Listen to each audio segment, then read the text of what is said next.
디지털로 전환한다라고 하는 거는 사실 지금 대단히 크게 어떤 성과가 두드러지게 나타나고 있지는 못하지만 앞으로 은행의 경쟁력을 좌우할 핵심적인 포인트가 될 수 있다는 거죠.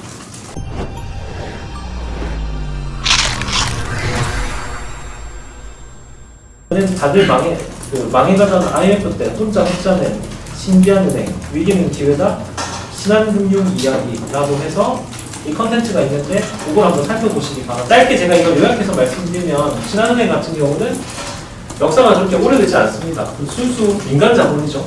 일본에 있는 제1교포들이 자본을 모아가지고 일본에서 먼저 협동조합을 만들고 난 다음에 한국으로 넘어와가지고 자본금 250억 갖고 시작해가지고 지금의 M&A를 거쳐가지고 신한은행이 있는 겁니다. 그런 스토리거든요. 중간에 뭐 우여곡절도 많았지만 차별화된 어떤 서비스를 강화한다거나 디지털을 접목하거나 이런 그 행보들을 보이면서 지금까지 성장해왔고, 특히나 안전하고 편리하고 친절하고 소매금융에 강한 은행부터 시작했거든요.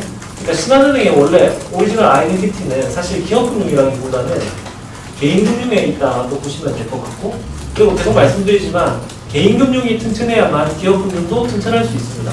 왜냐? 다른 금융기관들하고 가장 다른 점이 뭐라고 말씀드렸어요? 수신이라고 말씀드렸죠. 그 안정적 수신 기반을 가지고 있어야지 여신도 안정적으로 이루어질 수가 있다. 그리고 다른 금융지주회사하고 연계해가지고 그런 복합적 시너지도 낼 수 있다. 거기에 가장 충실한 은행이 바로 신한은행이고 신한금융그룹입니다. 근데 다만 여러분들이 지금 은행에 지원하고 계시기 때문에 좀 과도하게 금융지주에 대한 이야기를 언급하시는 것은 지양하셔야만 합니다. 왜냐? 실제로 은행 사람들은 금융지주하고 놓고 봤었을 때 어떻게 인식하고 있냐면 완전히 남남이라고 다른 사람들이라고 생각. 금융지주에 속해 있는 한 200명 정도의 사람들은 그냥 완전히 다른 사람들입니다. 그렇게 생각하시면 될 것 같습니다. 근데 요거를 한번 보시고 신한은행에서 어떻게 신한은행이 성장해왔는지 보시고, 특히나 중점적으로 보셔야 될 부분이 신한은행이 가지고 있는 스피릿과 관련된 부분입니다. 역경과 고난이 되게 많았거든요. 시중은행이 틈바구니 사이에서 점포 3개밖에 없었는데 IMF도 이겨내고, 그리고 제1은행도 인수하고 이렇게 성장한 그런 스토리가 있거든요. 그래서 사실 이런 그 어떤 고난과 역경을 이겨내면서 좀 타이트한 상황에 많이 처했었어요. 그러다 보니까 조직 문화가 좀 타이트하다. 뭐 이런 어떤 인식들도 있습니다. 그래서 신한은행은 또 별도로 심한 은행이다. 뭐 이렇게 얘기도 하죠. 실제로 예전에는 언론에 그 신입회원들 놓고 그 기마자세 시켜가지고 고문하나 이래가지고 언론 보도도 나고 해서 뭐 한때 문제가 된 적도 있는 곳입니다. 하지만 그 스피릿만큼은 굉장히 존중할 만하다. 그리고 그 스피릿이 여전히 기업 문화에 녹아있다라고 하는 거는 자타가 공인한다. 이렇게 보시면 될 것 같습니다. 충분히 아시겠지만 신한은행, 실적 표준은 기업금융 별도인데 이렇게 키워드를 잡았습니다. 대출 전담 해가지고 PRM 마케팅부라고 하는 걸 만들었다고 합니다. 그래서 여기서 타이틀을 정리한 게 거래가 없는 기업을 찾아가서 마케팅을 했고 작년 377곳을 신규 여신을 2.2조 원 공급했다. 이렇게 얘기를 하고 있습니다. 그럼 이거 어떻게 하는 거냐? 자, 여기서 우리가 알 수 있는 게 뭐냐면 뭐 여러 가지가 있겠지만 제가 제일 하수들이 하는 게 뭐라고 얘기했습니까? 돈만 빌려주는 게 하수들이 하는 거다. 그리고 거래 조건만 내세우는 게 하수들이 하는 거다. 여기 있는 지금 내용들을 보시니까 어떻습니까? 이거 하수들이 하는 일입니까? 멕시코에 공장 지으려고 하면 기분이 어때요?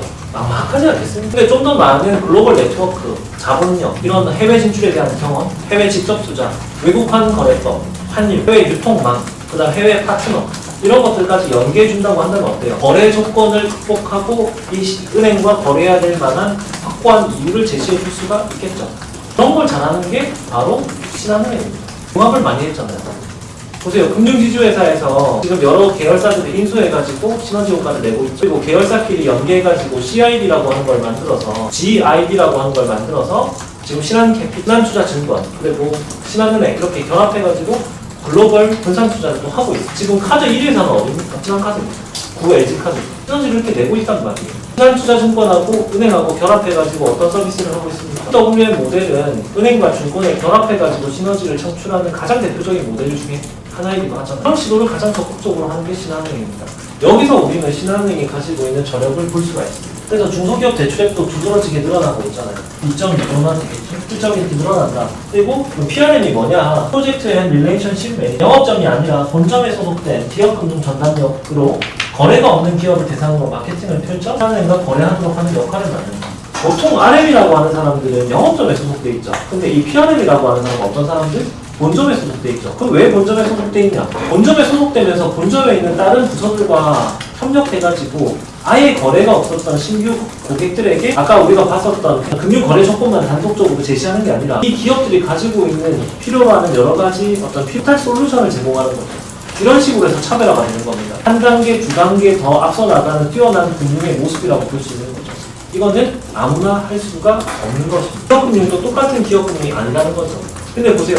이런 식으로 영업점에서 어떤 그 역량을 쌓은 사람들이 본점까지 와가지고 이렇게 신규 거래처들도 끌어내고 확보하고 이런 역할들을 하고 있는 거죠. 아무나 할 수 있을까요? 어떻게 보시면 되겠습니까?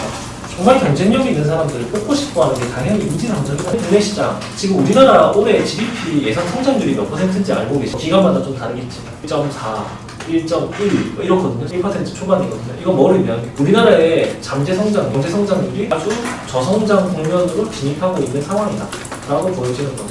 그래서 지금 우리나라의 은행들의 주 과제가 뭐라고 그랬습니까? 한정된 국내 시장을 탈피해가지고 해외까지 나가는 거라. 이런 걸 또 아무나 하기가 힘들죠?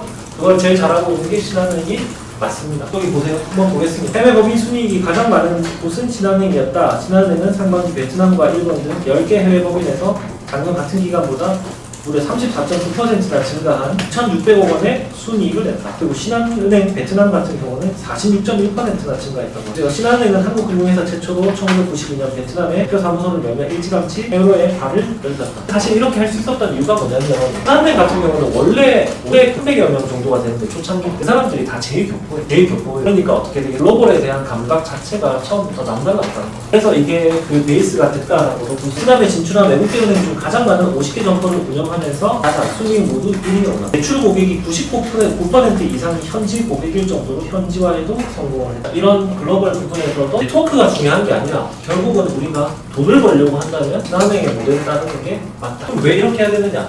이렇게 했었을 때 기존과는 다른 수준의 차원이 다른 수준의 부가가치가 생길 수가 있거든요. 왜? 디지털의 장점이 뭡니까? 회원의 숫자는 적고 점포도 줄어들고 있고 24시간 운영해야 되고 글로벌로도 나아가야 되고 그 다음에 방대한 양의 고객들의 다양한 포트폴리오, 여신, 외환 등등등 굉장히 많은 요소들을 종합적으로 관리해줘야 되죠. 근데 그거를 은행원들이 다 손으로 할 수 있는 한정된 시간 동안 할 수 있느냐? 어렵다. 그 어려운 문제를 해결해 나가는 그 핵심 키가 바로 디지털에 있다는 겁니다. 거기다가 과거에는 은행원들이 가지고 있는 직관, 인사이트 이런 것들을 기반으로 해서 재무적 요소에 의해 가지고 은행이 운영이 됐었습니다. 여신 심사도 마찬가지고 모든 부분들이. 근데 지금은 은행에서 지금 다양한 생활금융 서비스 등 생성되는 굉장히 포괄적인 수준의 데이터를 기반으로 해서 그 데이터를 기반으로 의사결정을 훨씬 더 정교하게 내리고 있죠. 거기다가 리스크 관리까지 하고 있죠. 그러니까 디지털로 전환한다라고 하는 거는 사실 지금 대단히 크게 어떤 성과가 두드러지게 나타나고 있지는 못하지만 앞으로 은행의 경쟁력을 좌우할 핵심적인 포인트가 될 수 있다는 것. 모든 신년사에서 CEO들이 디지털 이렇게 노래를 부르는 것입니다. 물론 이게 과도기라니까요. 왜냐? 모든 회원들을 전부 다 디지털 전사로 만들 수는 없는 노릇이에요. 그래서 제가 주장하는 게 뭐예요? 은행이 이렇게 디지털로 발달하면 그 발달된 시스템을 우리는 어떻게 활용해서 실질적인 부가가치, 고객에 대한 만족 이런 걸로 연결할 수 있을까? 이런 것들을 고민하는 게 맞다라고 말씀을 드려왔죠. 이게 여러분들이 관심을 가져야 되는 요소다라고 보시면 될 것 같고 지금부터는 구체적으로 이 금융 서비스와 디지털을 어떻게 결합하고 있는지 신한은행의 어떤 깊이 있는 생각들을 한번 살펴보도록 그렇게 합니다. 제공되는 그런 부분에 대한 기사를 보거나 언론에서 밝히고 있는 것들을 여러분들이 많이 접한 사실이 있습니까? 거의 없다는 거죠. 맞죠? 근데 여기에 가장 오래전부터 관심을 가지고 꾸준히 투자해오고 여러 가지를 시도해왔던 게 바로 신한은행입니다. 왜 제가 그걸 아느냐? 제가 뱅킹 담당자를 해봤기 때문에 다른 은행들의 동향들을 계속 모니터링 해봤습니다. 이게 가장 대표적인 회사라고 보시면 됩니다. 이 회사하고 신한은행이 합작 법인을 설립해가지고 중소기업 특화 금융 플랫폼을 제공하겠다라고 밝혔습니다. 한번 기사를 보겠습니다. 조사적 자원관리 플랫폼 ERP에 금융 노하우가 접목된 회계 및 ERP 데이터 기반 금융 전문 플랫폼 사업자가 탄생했다. 도전 비주원이 신한은행과 중소기업 특화 금융 플랫폼 사업을 위한 합작법인 조인트 벤처를 설립 계약을 체결. 얘들이 뭐 하는 거냐? 합작법인은 도전 비주원 매출 채권 팩토링 사업을 신한은행 금융 인프라와 연계해서 활성화할 방침이다. 매출 채권 팩토링은 기업 매출 채권을 신속하게 현금화해서 중소기업 자금 운용을 원활하게 하는 금융 서비스다. 자, 그리고 이게 조금 더 설명을 드리면 어떻게 되냐면 제가 지난번에 말씀드렸는데 거의 모든 비극은 뭐에서 시작된다? 금융의 모든 비극은 어디서 시작됩니까? 그 은행과 소기업이 있어요. 은행은 돈을 지원해주죠. 근데 얘는 뭐 합니까? 자, 이 모델을 보면 100% 상환이 된다는 걸 놓고 봤었을 때는 아무 문제가 없어요. 그렇게 이론상으로 아주 나이스하고 깔끔하게 항상 되느냐라고 한다면 그건 아니라는 겁니다. 그래서 은행은 이걸 심사하기 위해서 어떻게 합니까? 여신 심사도 하고. 근데 이거의 중심이 뭡니까? 재무제표를 기반으로 하죠. 근데 이렇게 나중에 보면 실제로 보면 아시겠지만 이 중소기업들 같은 경우는 그렇게 재무제표가 항상 나이스하진 않거든요. 왜냐면 나중에 재무제표를 실제로 보면 나와요. 비, 외관, 법인도 많아요. 외관 법인도 있겠지만. 근데 재무제표를 발간하는 그 시차는 어떻게 됩니까? 예를 들어서 재무제표는 연이죠. 예를 들어서. 그러면 예를 들어서 이 1년 동안에는 굉장히 많은 리스크가 생길 수가 있어요. 어떤 일이 일어날지 모릅니다. 1년이면 기업이 잘 될 수도 있고요. 안 될 수도 있고 특히 안 되기에는 충분한 시간이 될 수도 있다는 겁니다. 이게 바로 리스크입니다. 그러면 이 1년 동안의 재무제표만 보게 되면 어떻게 됩니까? 실제로 기업이 구체적으로 어떻게 운영되는지 알 수가 없습니다. 예를 들어서 영업점에 있는 RM이 기업들과 계속 교섭을 하는데 기업들의 숫자는 되게 많고 기업들이 오퍼레이션 하고 있는 것들이 굉장히 많습니다. 그럼 그걸 속속들이 일일이 바로 즉각적으로 알고 다 관리가 되느냐? 아니라는 거죠. 그렇다면 이게 지금까지 RM이 해왔던 아날로그식 방식에 해당하는 거고요. 이걸 디지털로 전환하면 어떻게 되겠습니까? 자, 보세요. 이 두 개를 ERP로 연결합니다. ERP로 연결하면 어떤 일이 생기냐? 이 기업들이 지금 가지고 있는, 쉽게 말하면 은행의 시스템과 중소기업의 시스템을 연계시킵니다. 이건 전사적 자원관리 시스템이죠. 자원관리 시스템은 뭐를 말하는 거냐면 그 다음에 이거 플러스 알파를 얘기하는 겁니다. 그 회계적 정보는 뭐겠어요? 현금이 어떻게 지금 들어오고 나가는지 이런 걸 알 수 있겠죠. 외환거래가 어떻게 되는지 아니면 보험이 어떻게 거래되고 있는지 이런 걸 볼 수 있겠죠. 그 다음에 자산에 대한 정보는 뭐겠습니까? 재고자산. 재고자산 회전율, 매출 채권 회전율 이런 것들을 실시간으로 알 수 있겠죠. 거기다가 또 어떤 것까지 알 수 있겠습니까? 이게 좀 더 고도화되면 스마트 팩토리가 고도화된다고 한다면 이건 좀 먼 이야기이긴 하지만 기업의 생산 설비에다가 IoT 센서 이런 것들이 부착되면 그 시스템에 의해 가지고 생산도 볼 수 있습니다. 얘들이 은행에 돈을 자금을 지원받아 가지고 다른데 유용하는 게 아니라 실제 생산에 투입하는지 아닌지, 생산량은 어떻게 되는지, 생산 수율은 어떻게 되는지, 분량은 어떻게 되는지 이런 것들을 전부 다 알 수 있겠죠. 자, 그러면은 여기서 뭡니까? 이 디지털화를 통해 가지고 우리는 뭘 할 수 있다? 궁극적으로 이런 정보의 격차를 해소할 수 있다는 겁니다. 그러면 이 정보의 격차가 해소된다는 건 뭘 의미한다? 리스크를 줄이는 걸로 연결이 됩니다. 그럼 보세요. 이렇게 리스크를 낮출 수 있다면 조금 더 전향적으로, 적극적으로 기업들에게 지원해 줄 수 있지 않을까요? 대출을 해줄 수 있지 않을까요? 그러면 더 많은 기회가 열리겠고 더 많은 기회에 따라 가지고 은행의 자산이 더 증가하게 되겠죠. 기업 금융이 강화되게 되겠죠. 신한은행이 노리는 거는 디지털화를 기반으로 이렇게 하는 겁니다. 이게 가장 차별화된 정의라는 거죠.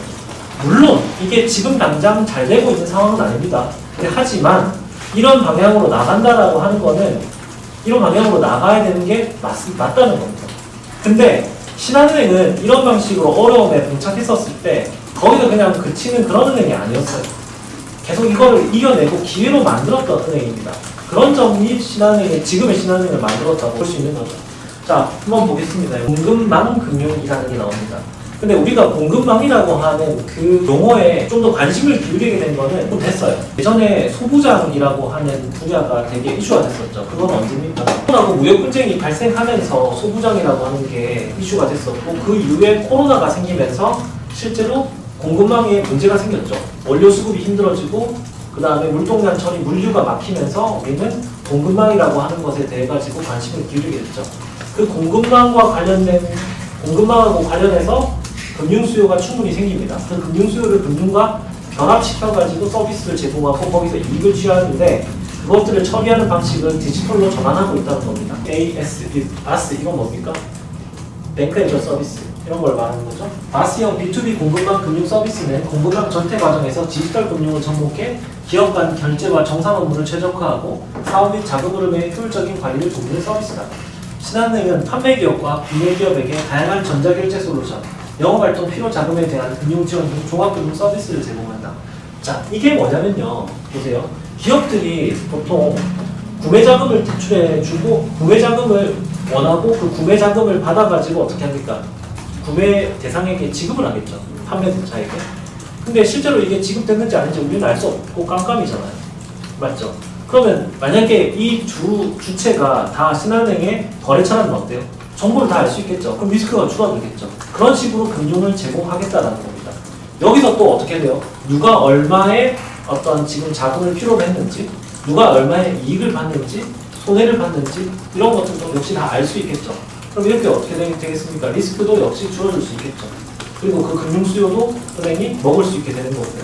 그런 것도 강점이라는 겁니다.